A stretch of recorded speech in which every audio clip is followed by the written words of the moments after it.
विश्वानि देव सवितरुदुरितानि परासु यद्भद्रं तन्नयासु।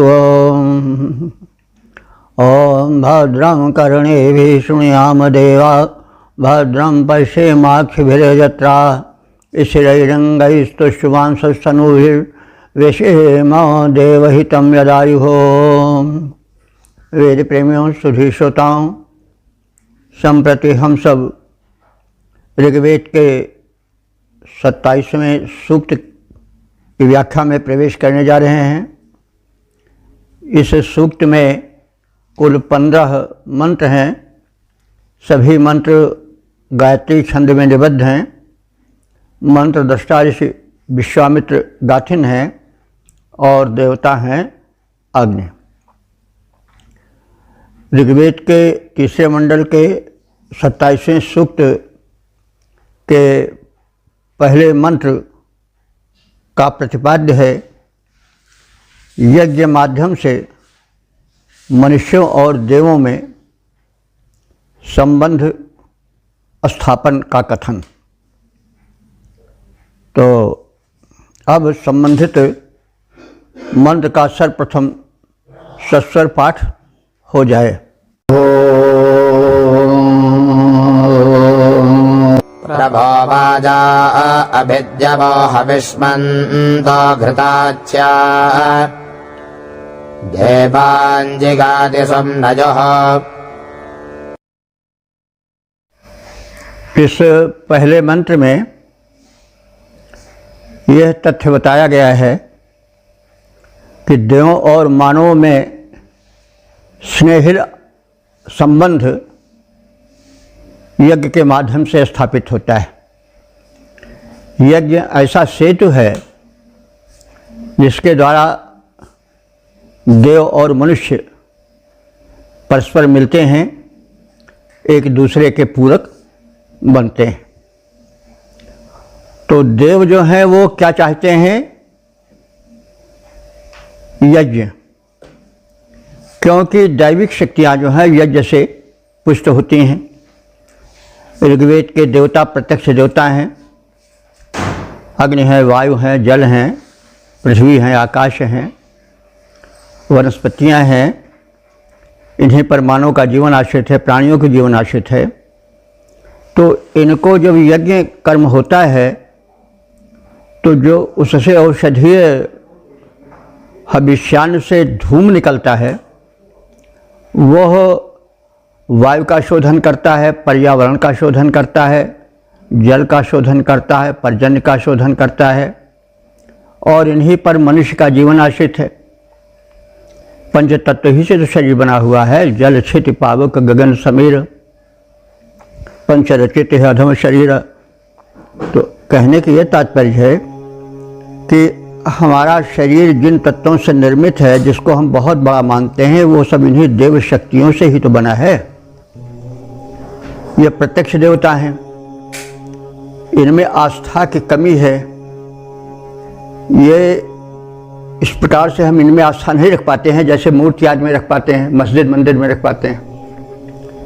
इस कारण ये हमको फलदायी नहीं हो पाते हैं। तो ये प्रत्यक्ष है लेकिन इनमें हम आस्था नहीं रखते हैं, इसलिए प्रदूषण बढ़ रहा है। तो देव शक्तियाँ सदैव मानव के कल्याण के लिए रहती हैं। हमारा शरीर भी उन्हीं से प्राणान्वित है। हमारे नेत्रों में जो ज्योति है वो अग्नि के कारण है, सूरज के कारण है। प्रकाश हम पाते हैं उनके कारण है। प्राण हमारे शरीर में वायु देवता के कारण है, वही प्राण स्वरूप है।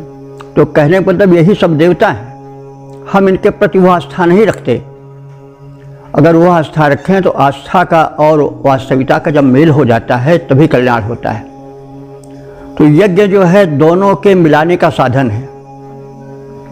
यज्ञ होता है उसमें औषधीय द्रव्य हव्यान्न के रूप में प्रस्तुत किए जाते हैं। अग्नि देवता उनको ग्रहण करते हैं। उसके सूक्ष्म अंश को वो देवों के यानी वायु देवता को, जल देवता को, पर्जन्य देवता को, मेघ देवता को देते हैं और वे मानव कल्याण के लिए स्वस्थ सुंदर वातावरण और पोषक शक्ति प्रदान करते हैं। उन्हीं के माध्यम से हमारा शरीर बना है, और जितने फल फूल मूल अन्न हैं वो सब उन्हीं की जो देन हैं। सूर्य के प्रकाश से, ताप से, जल से ही तो सिंचित फल फूल और औषधियाँ अन्न सब होते हैं। तो वे हमको पोषण देते हैं। शरीर की भी संगठना इन्हीं शक्तियों से हुई है। तो देव शक्तियाँ ही सच्चे देव हैं, और देव की तो हम परिकल्पना करते हैं, लेकिन ये प्रत्यक्ष देव हैं। हम मंदिर मस्जिद मूर्तियों में आस्था स्थापित करते हैं, हमें फल मिलता है, लेकिन वही आस्था हम इसमें स्थापित कर दें तो प्रदूषण से मुक्त हो जाएगा संसार। स्वच्छ बात, स्वास्थ्य मिलेगा, पंचतत्व से बना शरीर पुष्ट होगा, निरोग होगा। तो यहाँ पर जो ऋषि है वो यज्ञ की महत्ता को प्रतिपादित कर रहा है और कह रहा है कि यज्ञ सेतु का कार्य करता है। अब देवता हैं इसलिए करते हैं, हम कह सकते हैं। तो दोनों एक दूसरे के पूरक बनकर आते हैं। मनुष्य यज्ञ करता है, देवता चाहते हैं कि यज्ञ हो और उससे वातावरण का शोधन हो और हम पुष्ट बने, मानवों का कल्याण कर सकें। मानव भी यज्ञ इसलिए करते हैं कि देव शक्तियाँ हम पर अनुकूल हों, तो वो यज्ञ के माध्यम से होता है। और यज्ञ को अगर हम यज्ञ व श्रेष्ठतम कर्म माने कि जितने श्रेष्ठ कर्म हैं वो सब यज्ञ स्वरूप हैं, तो भी दैवी शक्तियाँ हमारे अनुकूल तभी होती हैं जब हम शुभ कर्म करते हैं, जब हम पाप कर्म से दूर रहते हैं, जब हम पुण्य कर्म करते हैं। पुण्य कर्म का मतलब हुआ कि लोक कल्याणकारी, जो सब प्रकार से निरापद हो, हितैषी हो। तो कहने की मतलब यज्ञ कर्म जो है वो चाहे अग्नि माध्यम से आहुति दे करके हो रहा हो, चाहे शुभ कर्म के रूप में प्रतिपादित हो रहा हो, सब में ऊर्जा रूप अग्नि की आवश्यकता है। और यज्ञ से प्रतिपादित होता है, और यज्ञ जो है देव और मनुष्यों के मध्यस्थ होकर के एक सेतु बन करके मिलन का कार्य करता है। यही बात इस मंत्र में कही गई है। और इसी आशय को गीता में भी अभिव्यक्त किया गया है। वो आप देख लें, गीता के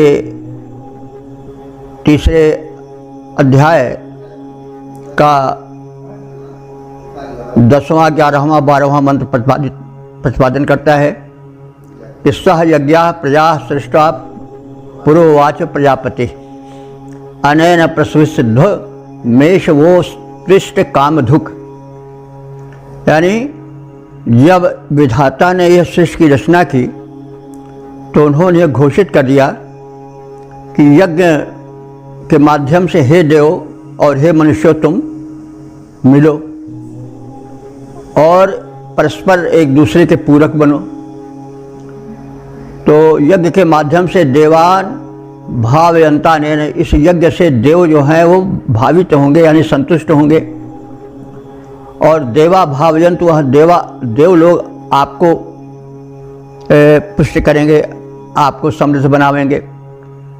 तो परस्परम भावयंता है, एक दूसरे को प्रसन्न करते हुए, उत्कर्ष देते हुए, श्रेयः परम अवाप्स्यथ, तुम दोनों यानी देवमंडल और मानव समुदाय परस्पर श्रेय प्राप्त करे।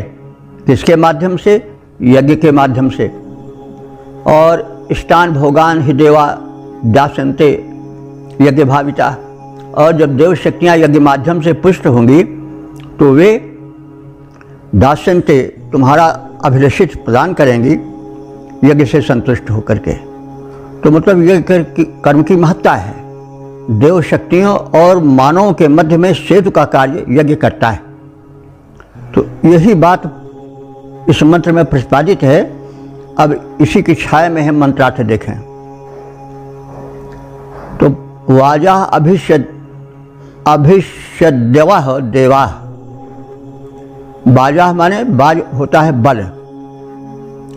तो बलवान और तेजस्वी देव घृताच्या, घृत से सिक्त आहुति को ग्रहण करने के लिए अपने अनुदानों के सहित मनुष्यों के मध्य आते हैं सूक्ष्म रूप से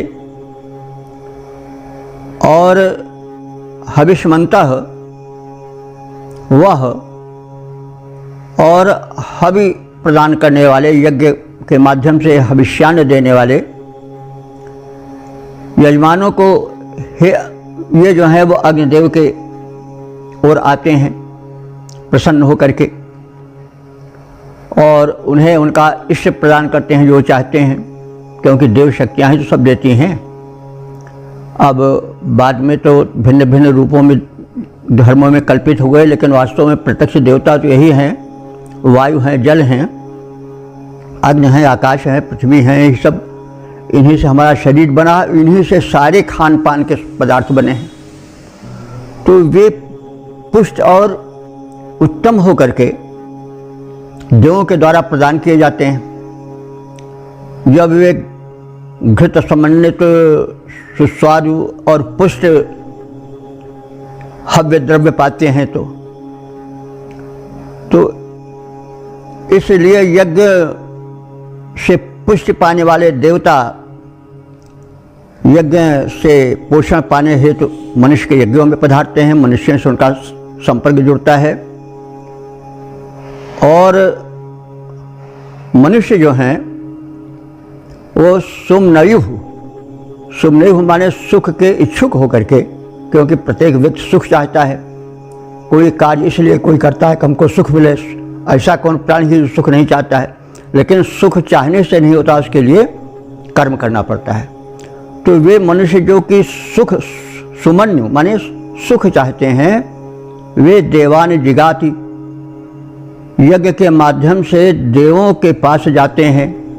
तो इस प्रकार से जो यज्ञ कर्म है वो मानव और देवों के मिलन का, परस्पर सहयोग का एक बड़ा ही उत्तम साधन है। तो बलवान और तेजस्वी अग्निदेव घृत सिंचित पुष्ट हव्यान्न देने वाले यजमानों की ओर अपने अनुदान के साथ जाते हैं और यजमान भी सुख की प्राप्ति के लिए देवों की ओर यज्ञ माध्यम से जाते हैं। तो इस प्रकार से देव शक्ति और मानव शक्ति का सम्मिलन होता है और परस्पर एक दूसरे को कल्याण प्रदान करते हैं। जैसा अभी यही बात गीता में भी कहा गया है, जैसे अभी गीता के इस श्लोक द्वारा व्यक्त किया गया है कि सह यज्ञाः प्रजा सृष्टा प्रोवाच प्रजापति अनेन प्रसिद्धमेश वो स्त्रीश्र कामधुक् देवान भाव यजनेन ते देवा भावयन्ति देवान भावतानेन, जो देव हैं वैसे भावित हों, संतुष्ट हों। देवान भावतानेन ते देवा भावयन्तु वह, वे देव तुम्हें संतुष्ट करें, तुम्हारी इच्छाओं को पूरा करें। इस प्रकार से परस्परम भावयन्तः श्रेयः परम अवाप्स्यथ। इस प्रकार से यज्ञ के माध्यम से हे मनुष्यों, तुम और देव शक्तियाँ दोनों संतोष प्राप्त करें, सुख प्राप्त करें, प्रगति प्राप्त करें, यह हमारी इच्छा है। और सृष्टि के रचने के साथ ही साथ विधाता ने यह उद्घोष कर दिया और यह कह दिया मनुष्यों से कि इष्टान भोगान ही देवा दास्यन्ते यज्ञ भाविता। जो देवता हैं वो हे मनुष्य तुमको वो भोग जो तुम चाहते हो वो देंगे। सही बात है, हम यज्ञ करते हैं तो उस यज्ञ से जो धूम उठता है उससे वातावरण पवित्र होता है, जो जल बरसता है वो शुद्ध जल बरसता है प्रदूषण रहित, और जो भूमि में पवित्रता आती है, जो जल में आती है, वायु में पवित्रता आती है यज्ञ के माध्यम से, तो उससे पोषक अन्न निकलता है, पोषक अन्न रहता है, सुस्वादु अन्न रहता है, तो हमारा शरीर पुष्ट होता है। आज प्रदूषण हो गया है, हम और सभी प्राणी जो हैं वो कुपोषण से ग्रस्त हैं, कारण यज्ञ नहीं हो रहा है। हम यज्ञ कैसे करते हैं? पेट्रोल जला करके करते हैं, जो कि चर्बी है। तो हम देवों को जब चर्बी अर्पित करेंगे तो आपको भी वही देंगे, प्रदूषण देंगे। तो जब देवता प्रसन्न होंगे यज्ञ द्वारा तो वे जो है वो जो फल फूल अन्न जो कुछ देंगे वो पोषक देंगे, सुस्वादु रहेगा। लोग कहते हुए आज मिलते हैं कि साहब मज़ा नहीं आ रहा है, अन्न में कोई स्वाद नहीं रह गया, पुराना फलों में वो स्वाद नहीं रह गया। क्योंकि हमने देवों को संतुष्ट नहीं किया यज्ञ द्वारा। हम तो पेट्रोल जला करके चर्बी देते हैं उनको और चाहते हैं कि अमृत पा जाए। ये कैसे? आप विष बोओगे तो विष पाओगे। तो ये चीज़ बड़ी पते की चीज़ है और वेद ने इसे बहुत पहले घोषित कर दिया और गीता आदि में यह बात कही गई है। यज्ञ को चारों ओर प्रधानता दी गई है, यज्ञ के स्वरूप भी बताए गए हैं। इसलिए जीवन को यज्ञ में बनाओ और यज्ञ माध्यम से देव शक्तियों को अनुकूल करो और दोनों में मेल हो। जब मेल नहीं होता है तो फिर मामला बेमेल हो जाता है, बिगड़ जाता है। तो इसलिए यज्ञ होना चाहिए। किसी समय में ऐसा था कि यज्ञ को अनिवार्य बना दिया गया था राजा की तरफ से कि प्रत्येक गृहस्थ को, प्रत्येक घर को यज्ञ से जुड़ना चाहिए, क्योंकि देव शक्ति उसी से प्रसन्न होंगी। और देव शक्तियाँ, प्रत्यक्ष देव शक्तियाँ यही हैं और तो कल्पित हैं सब। तो अब इस प्रकार से हम इस मंत्र को जानने की चेष्टा संक्षेप में किए और इसको जीवन में उतारने की चेष्टा करें, क्योंकि कथन ही पर्याप्त नहीं होता है। अब इसके पद रूपांतरण को देख लें। तेजस्वी देवता हव्यदाता की ओर सिधाते, तेजस्वी देवता हव्यदाता की ओर सिधाते और सुखेच्छुक हविदाता यजमान सुर पूजा में मन लाते। तो यज्ञ माध्यम से दोनों का मिलन होता है और कल्याण होता है।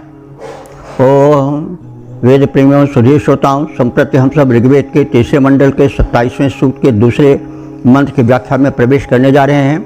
मंत्र दृष्टा विश्वामित्र गाथिन है, देवता अग्नि और छंद गायत्री है। शीर्षक है उत्तम स्तोत्र से अग्नि की स्तुति करो। अब संबंधित मंत्र का सर्वप्रथम सस्वर पाठ हो जाए।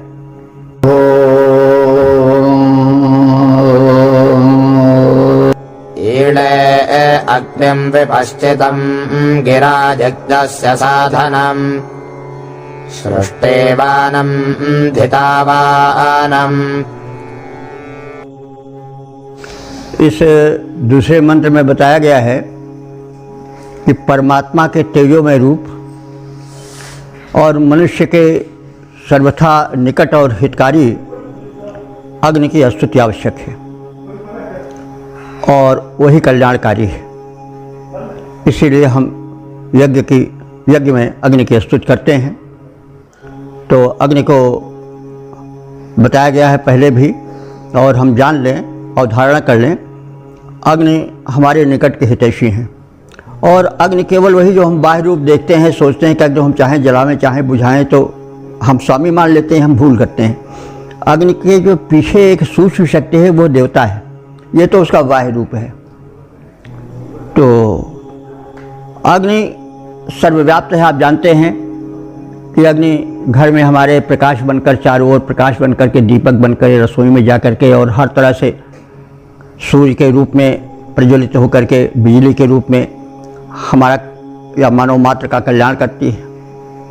अग्नि हमारे शरीर में भी है, जठराग्नि बनकर के भोजन पचाती, भोजन न पचे तो जीवन रुग्ण हो जाएगा, अल्पायु में मृत्यु हो जाएगी। तो इसलिए अग्नि परम हितैषी हैं। अग्नि को हम केवल लपट ज्वाला मात्र ही मत समझें, बल्कि वो ताप समझें, वो शक्ति समझें जो जीवन प्रदान करती है। शरीर ठंडा हो जाता है तो फिर अग्नि तत्व समाप्त हो जाता है। अग्नि तत्व समाप्त हो गया, शरीर बेकार हो गया। मिट्टी से भी घृणित है।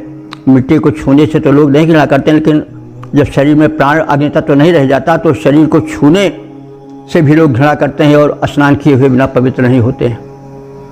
तो कहने का मतलब अग्नि की महत्ता को समझिए, उसकी व्यापकता को समझिए, उसकी सूक्ष्मता को समझिए, तब मंत्र के संदेश का लाभ पूर्ण रूप से मिल पावेगा। तो इस मंत्र में यह सलाह दी गई है कि अग्नि की उपासना हम स्तुति पूर्वक करें। स्तुति से एक भावना बनती है और भावना से ही जो है वो फल मिलता है।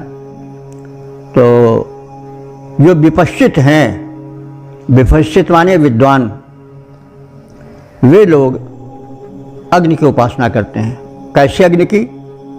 जो विपश्चित हैं, जो स्वयं ज्ञानी है, विपश्चित माने विद्वान ज्ञानी, और जो अग्नि यज्ञ के साधन हैं, यानी यज्ञ कर्म अग्नि से ही होता है। अग्नि प्रज्वलन होता है वेदी में और फिर उसके बाद आहुति डाली जाती है। लेकिन अगर हम यज्ञ को संपूर्ण जीवन से जोड़ लें तो यज्ञ वैसे समम कर्म, जितने श्रेष्ठतम कर्म हैं वो सब यज्ञ हैं, तो भी उसमें अग्नि की आवश्यकता होती है प्रकाश के लिए। इसके अतिरिक्त अग्नि ऊर्जा का प्रतीक है, ऊर्जा अग्नि से ही उत्पन्न होती, प्रतीक क्या साक्षात ऊर्जा है। पेट्रोल जो कि कुछ नहीं, बिल्कुल हल्का सा पानी ऐसा दिखाई पड़ता है, वो जब अग्नि का संपर्क पाता है तो कितनी शक्ति उसमें आ जाती है, कितनी ऊर्जा उत्पन्न हो जाती है, अकल्पनीय ऊर्जा है।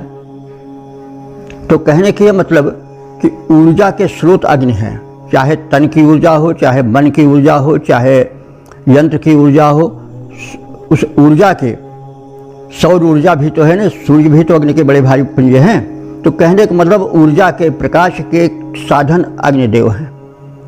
इसलिए उन अग्निदेव को जीवित परमात्मा के तेजोमय रूप में देख करके उस प्रत्यक्ष देवता की उपासना करो, यह बात है। तो वो अग्निदेव कैसे हैं? विपश्चित है। ऐसे नहीं कि जैसे समझ लेते हैं कि हम चाहे तो अग्नि को बुझावें, चाहे जलावें, हम उसके मालिक हैं। नहीं, वे विपश्चित हैं, सबसे बड़े विद्वान हैं, सब कुछ जानते हैं।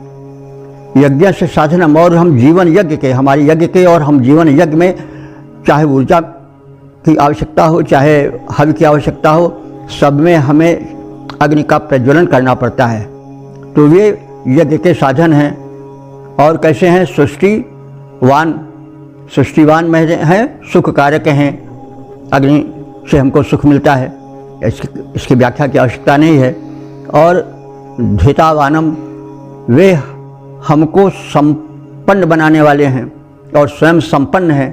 ऐसे अग्नि को हम नमन करते हैं और गिरा इडे, उत्तम स्तोत्रों की, स्तुतियों की वाणी में उनकी स्तुति करते हैं। क्योंकि स्तुति करने से जो स्तुत्य है, जो उपास्य है, उसके गुण उतरने लगते हैं। यह मनोवैज्ञानिक सत्य है कि जब हम किसी को याद करते हैं तो उसके गुण हम में आने लगते हैं। तो देवता, जिस देवता की हम उपासना करते हैं, जब उसकी कीर्ति बताते हैं, उसके गुण बताते हैं, तो वो गुण संक्रमित हो जाते हैं हमारे शरीर के भीतर भी। तो वे, इसलिए हम उन अग्नि देवता की, जो कि तेज के रूप में, ओज के रूप में, प्रकाश के रूप में संव्याप्त हैं, हमारे शरीर के जो मुख्य तत्व हैं, वो उन परमात्मा के तेजो में रूप अग्नि के हम उत्तम स्तोत्रों से स्तुति करते हैं। गिरा इडे, गिरा माने वाणी, कैसी वाणी? स्तुति वाणी। इडे माने प्रार्थना करना, स्तुति करना। तो हम ऐसे अग्निदेव की, जो कि विपश्चित हैं, विद्वान हैं, यज्ञ के संपादक हैं और जो कि आनंद प्रदायक हैं, जो कि सुखकारक हैं, ऐसे अग्निदेव की हम स्तुति पूर्ण भाव भरी वाणी में वंदना करते हैं। तो मेधावी, यज्ञ के साधन रूप, सुखकारक और धन संपन्न अग्नि की मैं उत्तम स्त्रोतों से स्तुति करता हूँ। पद रूपांतरण देखें। मेधावी, यज्ञों के साधन रूप, परम सुखकारी, धनी अग्नि की विनती करता, सुना स्तोत्र मन हरि। अग्निदेव स्तुत्य हैं। हम अपने कल्याण के लिए, सुख स्वास्थ्य के लिए ऐसे अग्निदेव की स्तुति करते हैं और करते रहें। ओ वेद प्रेमियों, सुधीर श्रोताओं, संप्रति हम सब ऋग्वेद के तीसरे मंडल के 27वें सूक्त के तीसरे मंत्र की व्याख्या में प्रवेश करने जा रहे हैं। मंत्र दृष्टा विश्वामित्र गाथिन देवता अग्नि और छंद गायत्री है। शीर्षक है अग्नि उपासकों द्वारा यज्ञ संपन्न करने और शत्रुओं को मार भगाने की क्षमता हमें मिले। अब संबंधित मंत्र का सर्वप्रथम सस्वर पाठ हो जाए।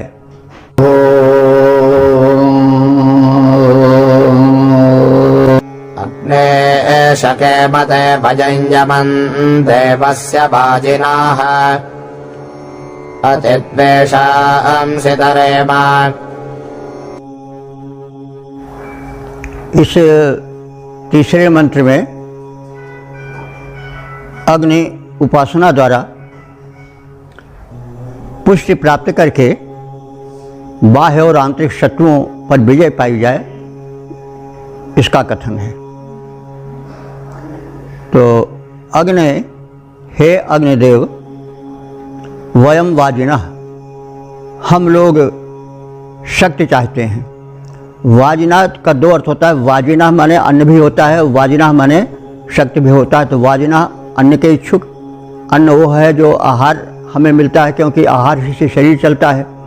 तो आहार का मतलब अन्न का मतलब यही नहीं हुआ कि दाल चावल गेहूँ चना। अन्न का मतलब हुआ आद्यते ही अन्ना, जो हम कुछ खाते हैं वो सब अन्न है। तो अन्न की आवश्यकता होती है शरीर यंत्र के चलने के लिए, तो इसलिए पौष्टिक अन्न की आवश्यकता है। और तो बाज माने अन्न भी होता है और बाज माने शक्ति भी होती है। तो हम लोग जो हैं वो अन्न के और शक्ति के इच्छुक हैं।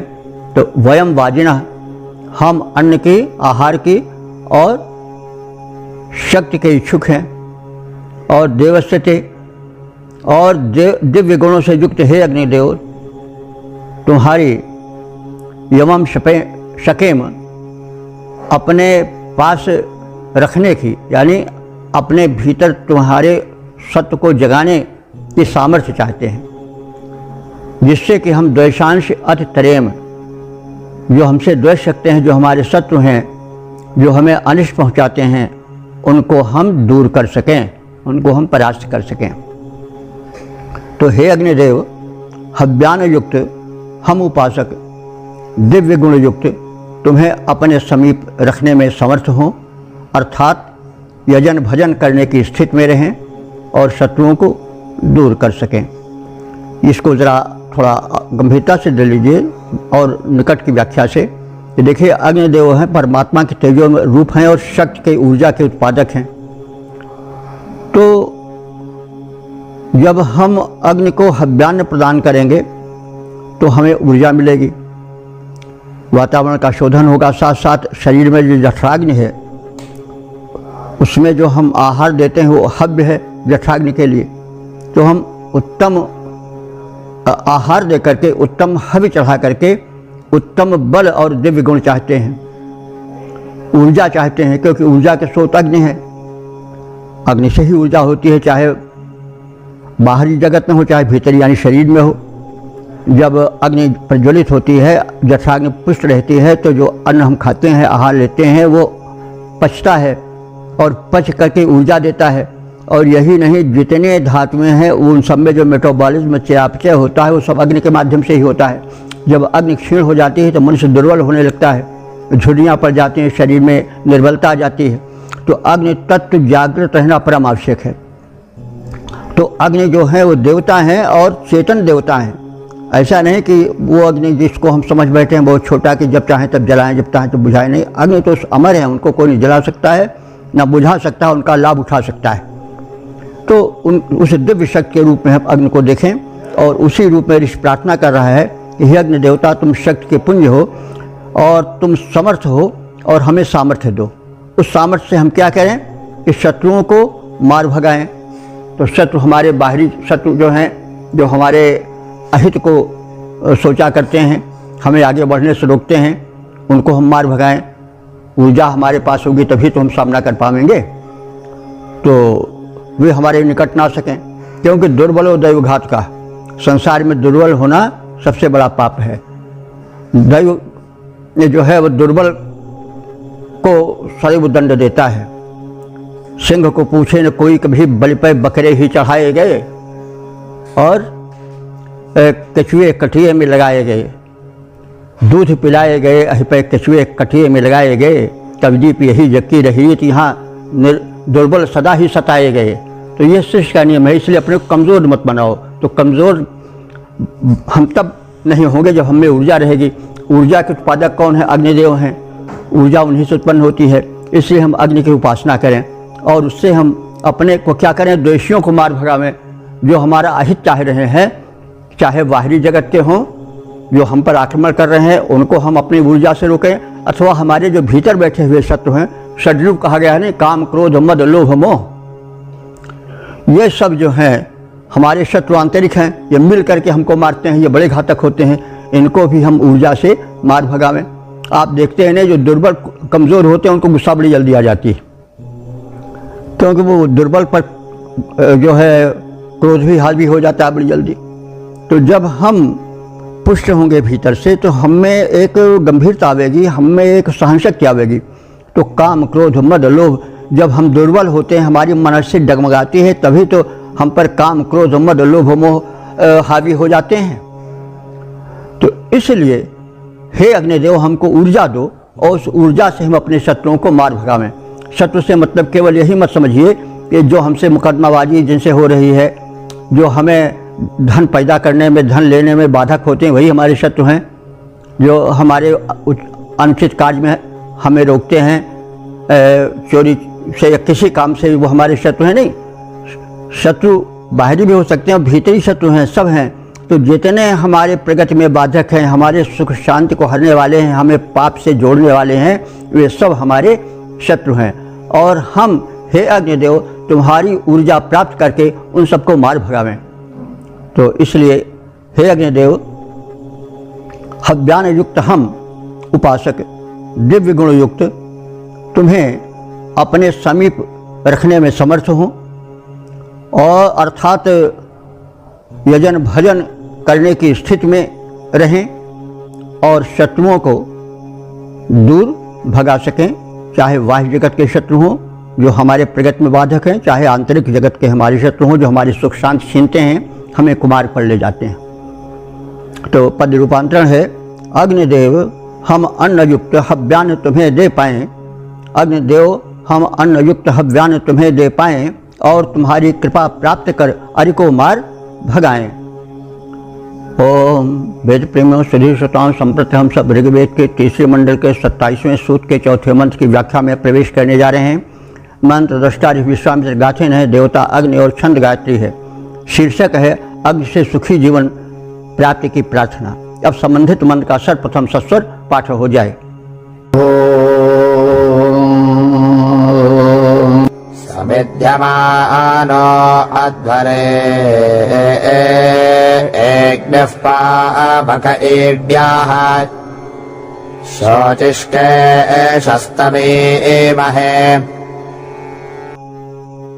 इस चौथे मंत्र में पवित्र अग्निदेव से आनंद की याचना की गई है, क्योंकि सुख ही मनुष्य का चरम लक्ष्य है और प्रयोजनम अनुद्देश्य मूढ़ोपि न प्रवर्तते, बिना किसी प्रयोजन के मूर्ख से मूर्ख व्यक्ति भी किसी कार्य में नहीं लगता है।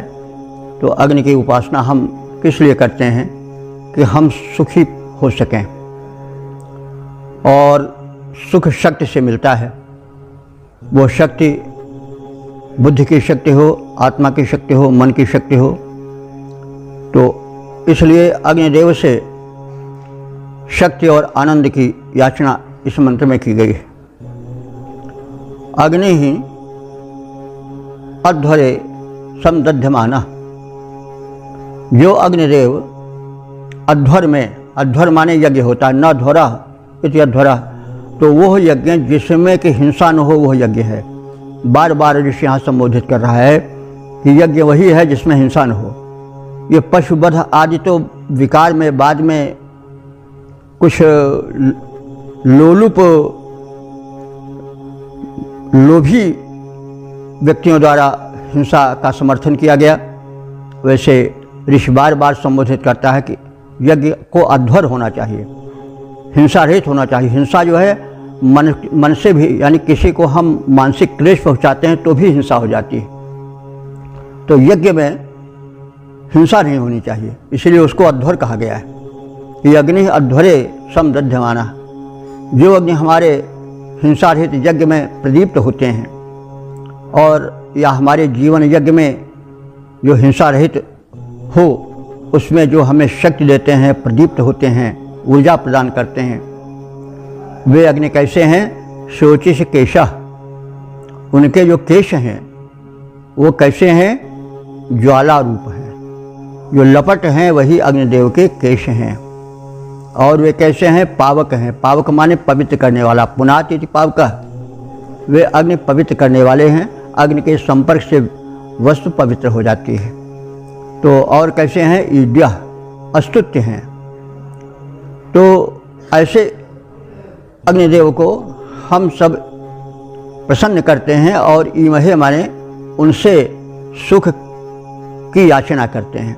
हमारा जीवन सुखी हो, समृद्ध हो, संपन्न हो, इस हेतु हम उनकी प्रार्थना करते हैं। तो जो अग्निदेव यज्ञों में प्रज्वलित होते हैं, जो ज्वाला रूप केशधारी हैं, जो पवित्र बनाने वाले हैं, जो स्तुति करने योग्य हैं, उन अग्नि से हम अपने जीवन को आनंदमय बनाने के लिए प्रार्थना करते हैं और उनसे आनंद की याचना करते हैं। पद रूपांतरण है, जो होते यज्ञों में प्रदीप्त, जो होते यज्ञों में प्रदीप्त जो ज्वाला रूप केशधारी, जो होते यज्ञों में प्रदीप्त जो ज्वाला रूप केशधारी, उनसे आनंद मांगते जो अस्तुत्य और पावनकारी।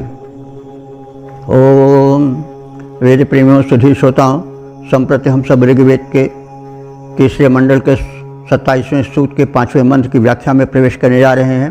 मंत्र दस्ता विश्वामित्र गाथिन हैं, देवता अग्नि और छंद गायत्री है। शीर्षक है हव्यानग्राही अग्नि की महत्ता। अब संबंधित मंत्र का सर्वप्रथम सस्वर पाठ हो जाए।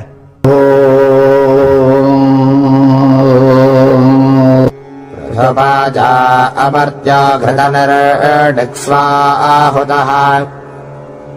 अग्निर्यज्ञस्य हव्यवाट। इस 5वें मंत्र में यह बताया जा रहा है कि अग्निदेव बड़े समर्थ हैं, लेकिन वे सरल भी हैं, क्योंकि महापुरुष जो होते हैं वो समर्थ भी होते हैं और सरल भी होते हैं। तो इसको हम बार बार कहते आ रहे हैं, आप सब लोग जानते हैं कि जितने महापुरुष हैं वो सरल भी होते हैं और बड़े कठोर और बड़े क्रोधी भी होते हैं। राम के विषय में वाल्मीकि जी ने कहा है कि कालाग्नि सदृशा क्रोधे क्षमया पृथ्वी समः।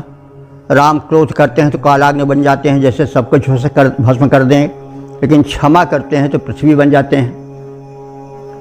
पृथ्वी पर क्या क्या नहीं किया जाता, लेकिन पृथ्वी अपनी धारणा शक्ति को, अपने अनुदानों को देने से कभी मुख नहीं मोड़ती है। तो ये महापुरुषों के लक्षण है। वैसे अग्नि को बताया जा रहा है कि अग्नि का प्रज्वलित रूप तो बड़ा भयानक है, लेकिन वो उतने ही सरल भी हैं। वे हमारे प्रेम पूर्वक प्रस्तुत नैवेद्य को ग्रहण करते हैं।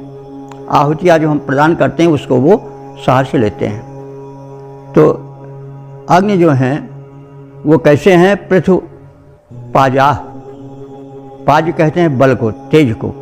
तो अग्नि पृथु माने व्यापक, व्यापक तेज और बल से परिपूर्ण हैं। और कैसे हैं? अमर्त्य हैं। अमर्त्य माने कभी वे मरने वाले नहीं, नष्ट होने वाले नहीं हैं, वो सर्वव्यापी हैं। अव्यक्त से व्यक्त, व्यक्त से अव्यक्त हो जाते हैं, यह बात अलग है, लेकिन वो कभी नष्ट होने वाले नहीं हैं। घृत निर्णीक, वे अत्यंत तेजस्वी हैं। घृत माने स्नेह भी होता है। घृत माने घी जो हम लोग इस्तेमाल करते हैं, गोघृत आदि, वो भी घृत है। घृत ऊर्जा को भी कहा जाता है, घृत स्नेह को भी कहा जाता है, प्रेम को। तो घृत के कई अर्थ होते हैं। तो अग्नि देवता जो हैं वो अत्यंत तेजस्वी हैं, स्नेहिल हैं और शक्ति संपन्न हैं। वे साहुतः, वे सम्यक उपासित होते हैं अपने महत्ता और गुणों के कारण। ऐसे अग्निदेव यज्ञ से हव्यवाट, यज्ञ की हवन धारण करने वाले हैं। यानी हम जो नैवेद्य रूप में हव्य ग्रहण उनको प्रदान करते हैं उसको वो सहर्ष स्वीकार करते हैं। यद्यपि उनकी महत्ता अनंत है। वे पृथुपाज हैं, प्रभु तेजस्वी हैं, बल संपन्न हैं, अमर हैं, अजर हैं और वे घृत से बढ़ते हैं, बलवान होते हैं। तो ऐसे तेजस्वी अग्निदेव हमारी आहुतियाँ ग्रहण करने वाले हैं, यानी वे हमारे प्रेम पूर्वक समर्पित नैवेद्य से प्रसन्न हो जाते हैं। तो परम तेजस्वी, अमर, अत्यंत दीप्तिमान, सम्यक उपासित अग्निदेव यज्ञों में समर्पित हव्यान धारण करने वाले हैं। उनमें यदि तेज है, शक्ति है, ज्वाला है, उनमें यदि प्रताप है, उग्रता है, तो सरलता भी है। हमारे नैवेद्य को जो कुछ भी हम उनको देते हैं वो स्वीकार कर लेते हैं। तो पद रूपांतरण है, जो अग्निदेव तेजो में अजर अमर हैं, पूज्य दीप्ति अति धरते, यज्ञों में अर्पित आहुति वे पावक धारण करते। ओम वेद प्रेमियों, सुधी श्रोताओं, संप्रति हम सब ऋग्वेद के तीसरे मंडल के 27वें सूक्त के 6ठे मंत्र की व्याख्या में प्रवेश करने जा रहे हैं। मंत्र दशा विश्वामित्र गाथिन, देवता अग्नि और छंद गायत्री है। शीर्षक है यज्ञ रक्षा में ऋतुजों द्वारा अग्नि को अनुकूल बनाना। अब संबंधित मंत्र का सर्वप्रथम सस्वर पाठ हो जाए।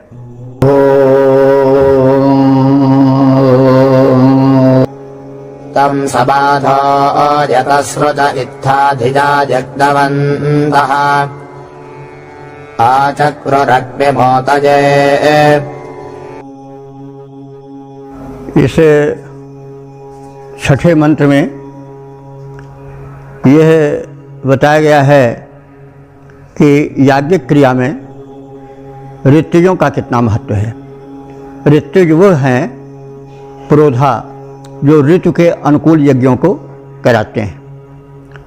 एक ही प्रकार का यज्ञ सभी ऋतुओं में करना विहित नहीं है।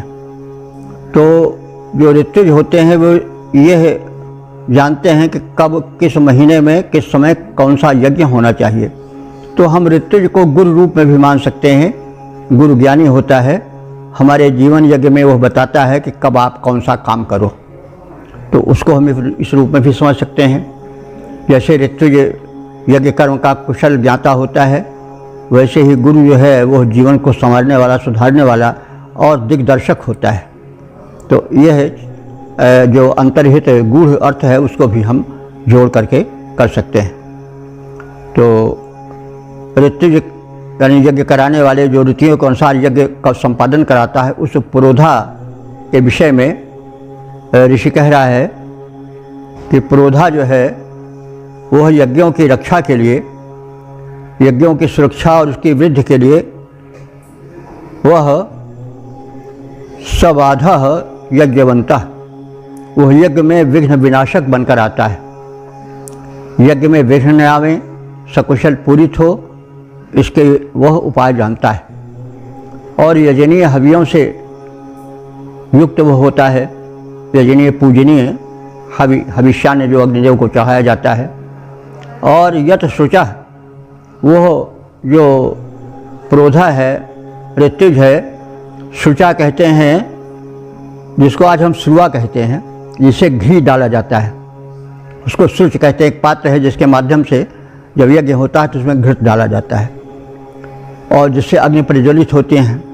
तो वह जो ऋतुज है उसके हाथ में शुआ रहता है, शुच रहता है, वह यज्ञ पात्र रहता है जिससे घृत अग्नि में डाला जाता है, अग्नि प्रज्वलित होती है। तो कहने का मतलब अगर हम उसको सामान्य अर्थ में लें तो हमारे जीवन यज्ञ में जो एक प्रज्वलन लाने वाला होता है, एक तीव्रता लाने वाला होता है, वो दिग्दर्शक गुरु होता है। तो जैसे सामान्य यज्ञ में ऋतुज होता है, वैसे हमारे जीवन यज्ञ में हमारा पथ प्रदर्शक हमारा गुरु होता है।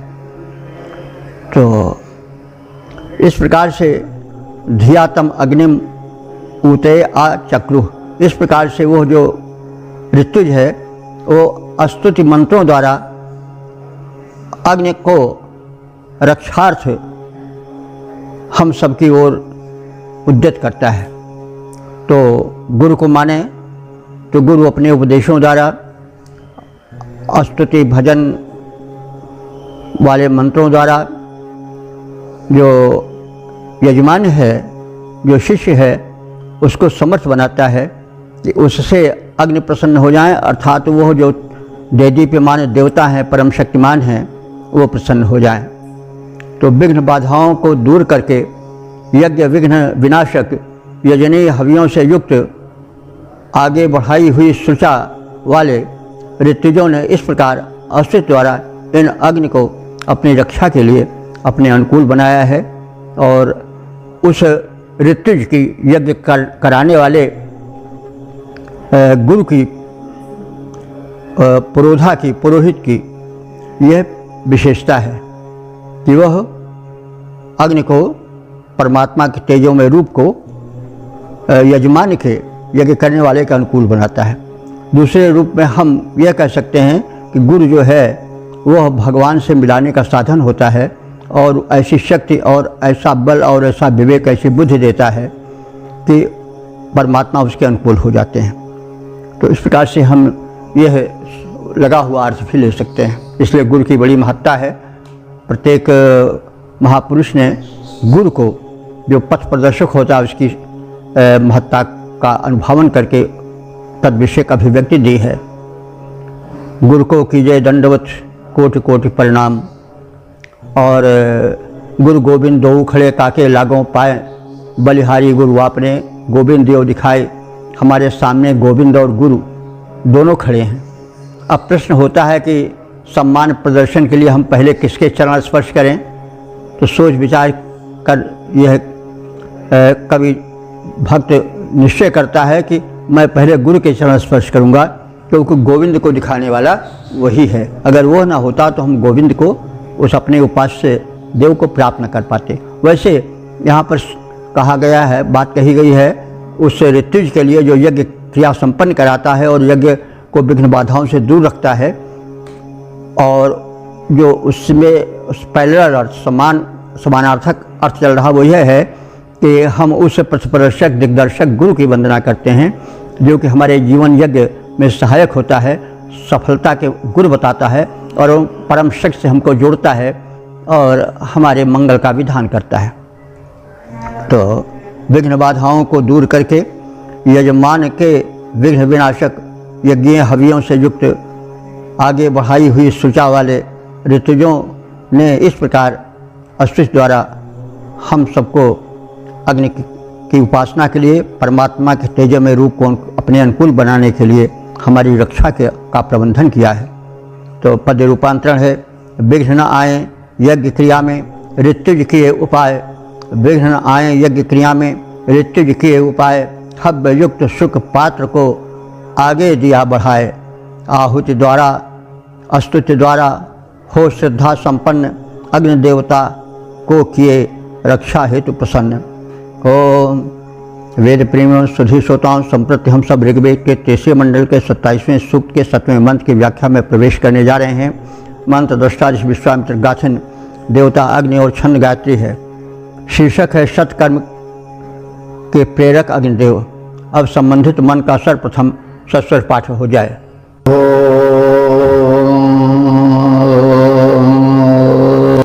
होता देवा अमर्त्यः पुरस्तादेति मायया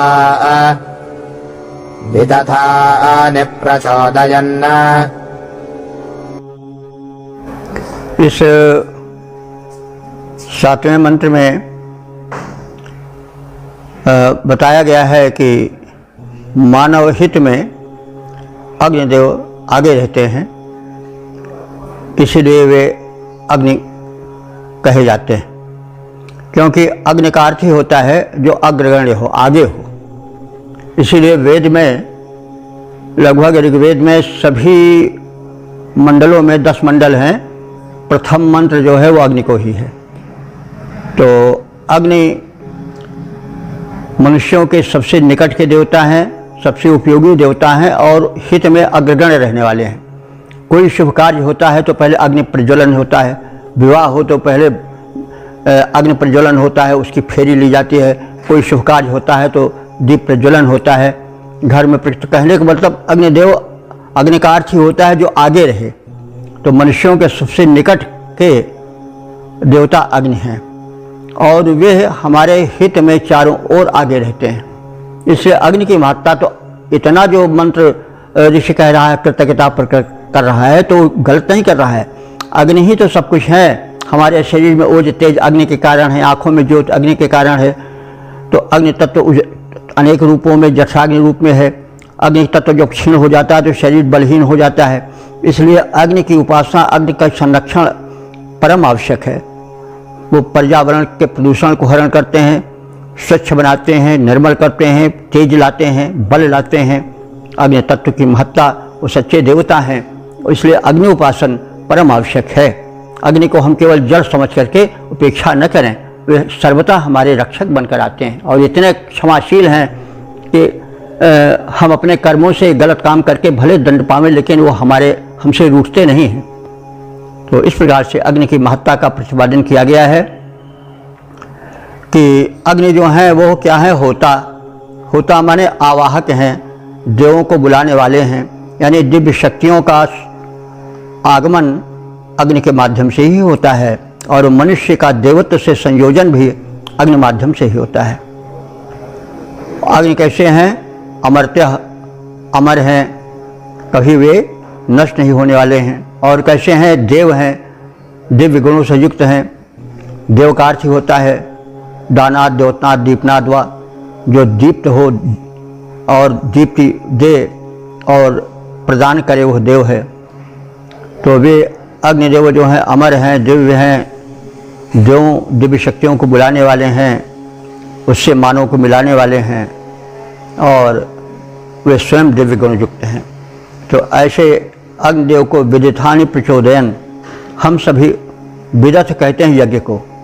यज्ञों में यानी सभी शुभ कर्मों में उनको हम बुलाते हैं क्योंकि वे प्रेरणा देने वाले हैं। माया पुरस्तात् एति, वो अपने माया द्वारा आगे आते हैं। तो यहाँ माया शब्द जो है, ऋग्वेद में माया शब्द जो है शक्ति के अर्थ में ज़्यादा प्रयोग हुआ है। बाद में माया शब्द बहुत अच्छा नहीं माना गया। लोगों ने कहा माया महाठगिन में, यानी ये सब माया मोह के चक्कर में क्यों पड़ रहे हो। तो माया शब्द बाद में कुछ अज्ञान से जुड़ गया, लेकिन ऋग्वेद में मूल रूप में माया जो है वो भगवान की शक्ति है और वो प्रार्थनीय है और वो सब प्रकार से ग्रहणीय है, वो परमात्मा की शक्ति है। तो अग्नि की माया, अग्नि माया द्वारा आपने यानी अपनी शक्ति द्वारा पुरस्तात् एति, मनुष्य के सभी कर्मों में वह आगे एति माने आता है। तो देवों को आवाहित करने वाला अमर अजर दिव्य अग्निदेव सभी याजकों को सत्कर्म की प्रेरणा देते हैं, क्योंकि अग्नि के माध्यम से ही सत्कर्म होते हैं, शक्ति आती, ऊर्जा आती है, वे प्रेरक हैं, दिव्य शक्तियों से मेल कराते हैं, स्वास्थ्य सुख बनकर शरीर में लहराते हैं और तेज बनकर झलकते हैं और अपनी शक्ति द्वारा वे सब में आगे प्रकट होते हैं। इसलिए हमें अग्नि की उपासना करनी चाहिए। अग्नि यदि हमारे अनुकूल रहे तो हमारा तन मन सुरक्षित रहेगा और अग्नि नहीं रहे तो अंधकार ही अंधकार है, दुर्बलता है दुर्बलता है, निर्बलता है दुर्बलता है। तो पद रूपांतरण है देवावाहक, देव आवाहक, देवावाहक अमर अग्नि सत्य प्रेरक बनकर आते, निज माया से सबसे आगे प्रथम प्रकट हो जाते। ओम वेद प्रेमियों सुधीर श्रोताओं, संप्रति हम सब ऋग्वेद के 3 मंडल के 27वें सूक्त के 8वें मंत्र की व्याख्या में प्रवेश करने जा रहे हैं। मंत्र दृष्टा विश्वामित्र गाथेन है, देवता अग्नि और छंद गायत्री है। शीर्षक है जीवन युद्ध में और यज्ञ, इन दोनों में अग्निदेव आगे रहने वाले हैं। अब संबंधित मंत्र का सर्वप्रथम सस्वर पाठ हो जाए। वाजे वाजे एषधीयते ध्वरेष प्रणीयते विप्रो यज्ञस्य साधनः। इस 8वें मंत्र में अग्निदेव की महत्ता का वर्णन है और कहा गया है कि चाहे जैसा कार्य हो, चाहे मंगल कार्य हो और चाहे युद्ध हो, सब में आगे अग्नि ही रहते हैं। देखते नहीं, जब युद्ध होता है तो आजकल युद्ध चल रहा है रूस और यूक्रेन में, तो तरह तरह की मिसाइलें, तरह तरह के बम फट रहे हैं। वो क्या है? वो अग्नि ही का तो रूप है। नहीं, अग्नि ही तो फटती है, फूटती है। तो वो युद्ध में भी, पहले भी युद्ध होता था तो अग्निबाण चलाया जाता था, ऊर्जा से सब भरा होता था। तो अग्नि शांति के दिनों में हमारे मंगल कार्यों में भी आगे रहते हैं, धूप दीप बन करके विवाहादि संस्कारों में, सभी संस्कारों में आगे आते हैं। प्रत्येक शुभ कार्य दीप प्रज्वलन से होता है। उसी प्रकार से जब युद्ध होता है तो युद्ध में भी अग्नि भिन्न भिन्न शस्त्रों के रूप में प्रयुक्त होते हैं। आग्नेयास्त्र प्रसिद्ध हैं, उन्हीं से जिसके पास जितना आग्नेयास्त्र होता है, जिस राष्ट्र के पास हो उतने शक्तिशाली माना जाता है। तो इस प्रकार से अग्नि हमारे शांति के दिनों में, मंगल के क्षणों में भी सहायक हमारे हैं, और जब युद्ध होता है तो भी अग्नि ही हमारे सहायक बनकर आते हैं। यही इसमें प्रतिपादित है मुख्य रूप से। कहने में ज़रा काव्यमयता आ जाती है, क्योंकि वेद जो है काव्य भी है। पश्य देव से काव्य व्यो न मार न जीर्यति। देव जो वेद हैं वो देव काव्य हैं, जो न कभी समाप्त होते हैं, न कभी वृद्ध होते हैं, न कभी जीर्ण शीर्ण होते हैं। तो काव्य में उपमा अलंकार प्रतीक आदि आ जाते हैं, तो उसको ध्यान में रख करके हमें अर्थ करना चाहिए। हमें काव्य का आनंद भी लेना चाहिए, रूपक उपमा आदि का, और उसके मूल अर्थ और भाव से भी समन्वित होना चाहिए, उसका भी लाभ उठाना चाहिए। तो कहा जा रहा है, ऋषि कह रहा है कि वाजी वाजेषु धीयते। अग्नि क्या है? बाजी है। बाजी माने होता है बलवान। देखो आज भी कहता बाजी मार लिया, बाजी मार ले गया, यानी बल से वो जीत गया। तो बाजी शब्द वेद के शब्द कहीं कहीं बड़े ही प्रचलित रूप में दिखाई पड़ते हैं। तो अग्नि कैसे हैं? बाजी हैं। बाजी माने शक्तिमान हैं। और बाजेषु धीयते, बाज माने युद्ध भी होता है। बाजेषु धीयते माने युद्ध में वे उनका ध्यान किया जाता है, युद्ध में उनको आवाहित किया जाता है। जितने लड़ाई झगड़े होते हैं, आजकल के बड़े संग्राम हुए, गोली बारूद सब अग्नि ही का तो रूप है।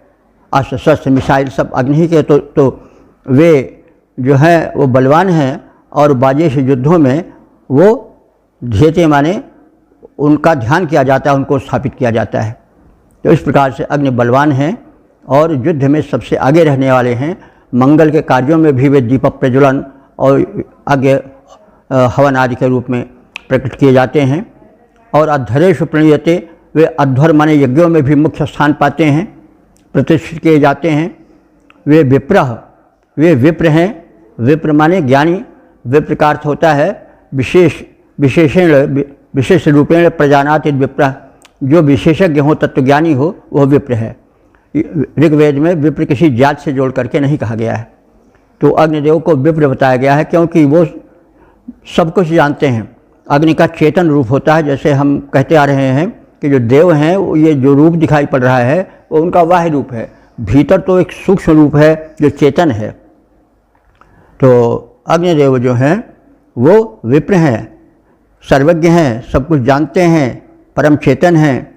और यज्ञ से साधना, वो यज्ञ के साधन हैं, क्योंकि कोई भी यज्ञ हो बिना अग्नि देवता के परिपूर्ण नहीं होता है। चाहे ज्ञान यज्ञ हो, चाहे जो कुछ यज्ञ हो, दीप प्रज्वलन होता है।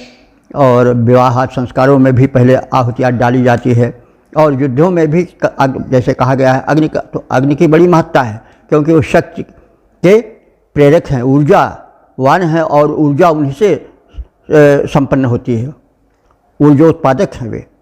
तो इस प्रकार से अग्निदेव ज्ञानी हैं, यज्ञ में आगे रहने वाले हैं, यज्ञ कर्म को सिद्ध करने वाले हैं, जीवन यज्ञ को सफल बनाने वाले हैं, तथा परम बलवान हैं, बलशाली हैं।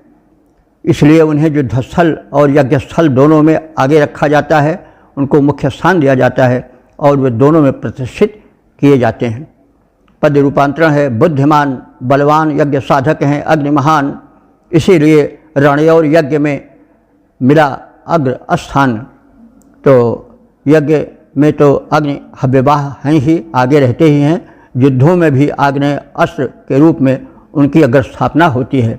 जिस राष्ट्र के पास जितने आग्नेय अस्त्र हैं उतने दबंग और उतने श्रेष्ठ, उतने बलवान माना जाता है। इस प्रकार से अग्नि की महत्ता को ऋषि ने बताया। हमें समझना चाहिए अग्नि की महत्ता को और उसी अनुसार आचरण करना चाहिए। अग्नि सर्वत्र व्याप्त हैं, सर्वशक्तिमान हैं और शक्ति के प्रदाता हैं, प्रत्यक्ष देवता हैं। इस प्रकार से हम अग्नि को समझें, अग्नि उपासना करें और अग्नि को प्रसन्न रखें। यदि अग्नि हमारे अनुकूल हुए तो हमारा जीवन सुखी और स्वस्थ और संपन्न शक्तिशाली रहेगा।